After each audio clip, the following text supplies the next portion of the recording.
ఈరోజు తెలంగాణ ఉద్యమకారుల అభివృద్ధి సంఘం రిజిస్ట్రేషన్ అయింది. Registration number 172 number.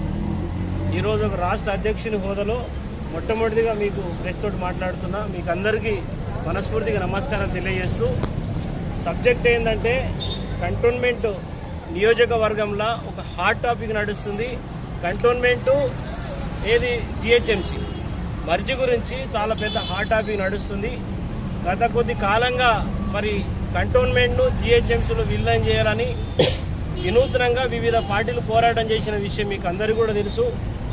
గతంలో ఇక్కడే మరి ఇదే ప్లేసులో రేవంత్ రెడ్డి గారికి కాంగ్రెస్ పార్టీ ఆధ్వర్యంలో మరి పాలాభిషేకం చేసినటువంటి సంగతి కూడా మీకు అందరికీ కూడా తెలుసు. తర్వాత నిన్నగాక మొన్నను మరి శ్రీ గణేష్ గారు ఎమ్మెల్యే గారు ఢిల్లీలో పోయి మళ్ళీ కుట్ర చేస్తున్నారు, అడ్డుకునే ప్రయత్నం చేస్తారు అన్న మాట కూడా మీకు తెలుసు. నిన్న కె రామకృష్ణ గారు బీజేపీ నాయకులు కంటోన్మెంట్ బోర్డు మెంబర్ గారు వారు మరి జిహెచ్ఎంసీ కన్నా కంటోన్మెంటే మేలు, కంటోన్మెంట్ ఉండడం వల్లనే ఎక్కువ లాభాలు జరుగుతాయి, జిహెచ్ఎంసీలో మర్జీ అయితే 1-2 లాభాల మీద ప్రజలకు ఏమి ఇబ్బంది మరి లాభం ఉండదు. ఇన్ ఫ్యూచర్లో ట్రాఫిక్ సమస్య రకరకాల సమస్యలు వాళ్ళు చెప్పుకుంటూ వచ్చిండ్రు. ముఖ్యంగా నేను చెప్పదలిచింది ఏంటంటే వాస్తవ పరిస్థితి మీడియా ద్వారా ప్రజలకు కానీ ఈ బీజేపీ కాంగ్రెస్ పార్టీ వాళ్లకు నేను చెప్పదలిచింది ఏంటంటే వాస్తవానికి కంటోన్మెంట్ ఉంటే బీజేపీ పార్టీకి లాభము, కేంద్ర గవర్నమెంట్కి లాభము, జిహెచ్ఎంసీలో విలీనమైతే కాంగ్రెస్ పార్టీకి లాభము, ఎమ్మెల్యే గారికి లాభం. ఇది వాస్తవ పరిస్థితి. ఎందుకనంటే కంటోన్మెంట్ ఉంటే కంటోన్మెంట్ బోర్డు ఎన్నికలు అవుతాయి. ఆ కంటోన్మెంట్ బోర్డు ఎన్నికలు అవ్వడం ద్వారా సెంట్రల్కు పవర్స్ ఉంటాయి, తర్వాత ఇక్కడ బోర్డు మెంబర్కు పవర్స్ ఉంటాయి. అదే జిహెచ్ఎంసీలో విలీనం అవ్వడం ద్వారా రాష్ట్ర ప్రభుత్వానికి మేలు జరుగుతుంది. పూర్తి పవర్స్ అనేవి రాష్ట్ర ప్రభుత్వంలోకి వెళ్ళిపోతాయి. కంటోన్మెంట్ వాళ్ళకి కానీ ఈ సెంట్రల్ గవర్నమెంట్ వాళ్ళ పవర్స్ అని వెళ్ళిపోతాయి. ఇక్కడ జరుగుతున్న సమస్య ఏంటంటే కేవలం మాకు పవర్స్ కావాలని జిహెచ్ఎంసీ కోరుకుంటుంది రాష్ట్ర ప్రభుత్వం. మా పవర్స్ అట్లే ఉండాలని కొట్లాడుతుంది బీజేపీ ఈరోజు బోర్డు మెంబర్. వాస్తవానికి ఒక పక్క ఈరోజు జిహెచ్ఎంసీల కంటోన్మెంట్ విలీనం చేస్తే పూర్తిగా కేంద్ర ప్రభుత్వము ఏది కంటోన్మెంట్ బోర్డుకు సంబంధించిన పూర్తి అధికారాలు బీజేపీ గవర్నమెంట్ కోల్పోతుంది.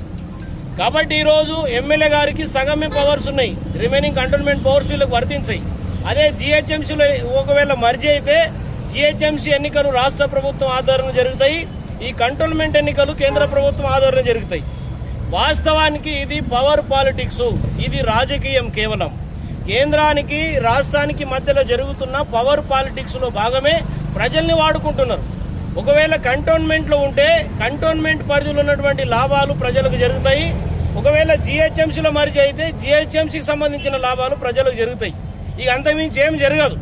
కానీ ఈరోజు ఒక పక్క బీజేపీ వాళ్ళు ఈరోజు పరశురామ్ గారు కానీ మరి గౌరవ పెద్దలు మరి పార్లమెంట్ సభ్యులు ఈటల రాజేందర్ గారితో పాటు ఈరోజు చాలా మంది ఢిల్లీలో పోయి వాళ్ళు ఎందుకు కంప్లైంట్ చేసిరంటే రేపు ఒకవేళ జిహెచ్ఎంసీలో మీరు ఈ ప్రక్రియ స్టార్ట్ చేసి ఒకవేళ జిహెచ్ఎంసీలో మర్జీ చేస్తే మా పవర్స్ పోతాయి, ఇక్కడ బీజేపీ ఉనికి కోల్పోతుంది.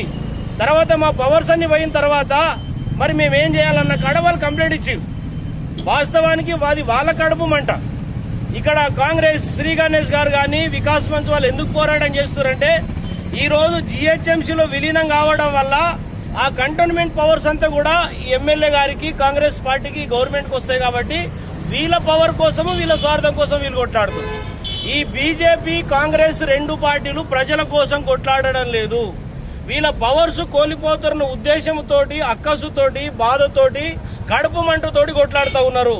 ఇది ముమ్మాటికి వాస్తవ చెబుదామని చెప్పేసి నేను ప్రెస్ మీట్ అరేంజ్ చేసిన.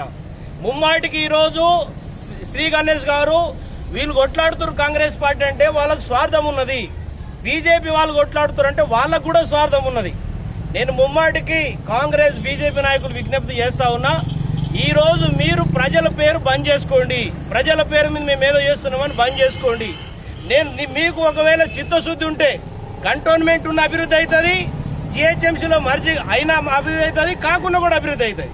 మీకు దమ్ముంటే 10,000 కోట్ల రూపాయలు 20,000 కోట్లు ఈ జిహెచ్ఎంసీకి మీరు ఈ కంటోన్మెంట్ ఉన్న కంటోన్మెంట్ మీరు నిధులు కేటాయించండి, ఎట్లా అభివృద్ధి కాదో చూద్దాం. ఈ రోజు మీరు జిహెచ్ఎంసీలో మర్జీ చేస్తే కేంద్ర ప్రభుత్వం 5,000 కోట్లతో ఒకవేళ అభివృద్ధి చేస్తే మీరు స్వాగతించరా? ఈరోజు కంటోన్మెంట్ ఉంది. మీరు ఈరోజు రేవంత్ రెడ్డి గారు కొడంగల్లో 5,000 కోట్లు కేటాయించుకున్నట్టే ఈ రోజు కూడా ఒక స్పెషల్ జీవో తీసుకొచ్చి 5,000 కోట్ల రూపాయల బడ్జెట్ పెట్టి ఈరోజు కంటోన్మెంట్లో ప్రజలకు సంబంధించిన మౌలిక వసతులు కానీ అభివృద్ధి కానీ సంక్షేమానికి సంబంధించి మీరు 5,000 రూపాయలు కేటాయిస్తుంటే ఈ రోజు కంటోన్మెంట్ వాళ్ళు ఏమైనా వద్దంటారా? ఈ రోజు కేవలం కంటోన్మెంట్ ఉండడం వల్ల మేము చేస్తలేమని వీళ్ళు తప్పించుకుంటున్నారు అభివృద్ధి చేయకుండా, లేకపోతే జిహెచ్ఎంసీలో మర్జీ కావట్లేదని చెప్పేసి వాళ్ళు అడ్డుకుంటున్నారు. కేవలం అభివృద్ధిని 2 పార్టీలు అడ్డుకుంటున్నాయి, కేవలం మీ అభివృద్ధిని అడ్డుకుంటున్నాయి. ఈ రోజు ముమ్మాటికి ఈ రోజు కంటోన్మెంట్ ఉండడం వల్ల ఎవరికి ఏ నష్టం లేదు. జిహెచ్ఎంసీలో విలీనం అవ్వడం వల్ల ఆ స్వర్గం కిందికి రాదు, భూమి పోయి స్వర్గంలో పోదు, ఏమీ కాదు. రాష్ట్ర గవర్నమెంట్ కేంద్ర గవర్నమెంట్ కలిపి అవి ఏవైతే ప్రజల కోసము సంక్షేమ అభివృద్ధి పథకాలు మేనిఫెస్టో ద్వారా ప్రకటించిండ్రో అవి ఒకవేళ నిజం చేస్తే ప్రజలు అభివృద్ధి అవుతారు. ఈ రోజు పథకాల మీద వీళ్ళకి చిత్తశుద్ధి లేదు, అభివృద్ధి మీద వీళ్ళకి చిత్తశుద్ధి లేదు, సంక్షేమం మీద వీళ్ళకి చిత్తశుద్ధి లేదు. ఈ రోజు ప్రజలకు ఇచ్చినటువంటి కేంద్ర రాష్ట్ర ప్రభుత్వాలు మేనిఫెస్టో ద్వారా రాష్ట్ర ప్రభుత్వం 6 గ్యారంటీలు ఇచ్చింది, కేంద్ర ప్రభుత్వం వాళ్ళ పరిధిలో వాళ్ళు ఇచ్చిండ్రు. అవి గాలి గిడిచిపెట్టి కేవలం టైంపాస్ చేస్తూ ప్రజలకు మోసం చేస్తా ఉన్నారు. కాబట్టి కంటోన్మెంట్ ప్రజలకందరూ విజ్ఞప్తి చేస్తా ఉన్నా, ఈ రోజు జిహెచ్ఎంసీలో విలీనం అయితే ఈ రోజు కంటోన్మెంట్ బోర్డు మెంబరు ఏదైతే ఉన్నారో ఆర్ రామకృష్ణ గారు వాళ్ళ పవర్స్ పోతాయి. వాళ్ళు అందుకోసమే పోరాటం చేస్తున్నారు. ఒకవేళ కంటోన్మెంట్లు ఉంటే ఈ రోజు ఉత్సవ విగ్రహంగా అధికారులు సగం మాత్రమే ఉండి కొంత పరిధిలో ఉండి శ్రీ గణేష్ గారు ఎమ్మెల్యే కూడా కానట్టే వాళ్ళ బాధలు వాళ్ళకున్నాయి. వీళ్ళ బాధల కోసం కొట్లాడుతూ ప్రజలు మభ్యపెడుతూ ఉన్నారు. అందుకోసమే ఈ సమస్యకు ఒక తెర తీయాలనే ఉద్దేశంతో ఉన్నది ఉన్నట్టు వాస్తవ పరిస్థితిని మాట్లాడుతూ ఉన్నా.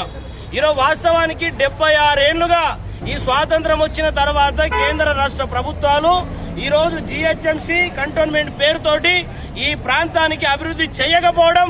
అట్లనే నడుచుకుంటారండి ముంగడికి, అన్న నడుచుకుంటారండి అట్లనే ముంగడికి.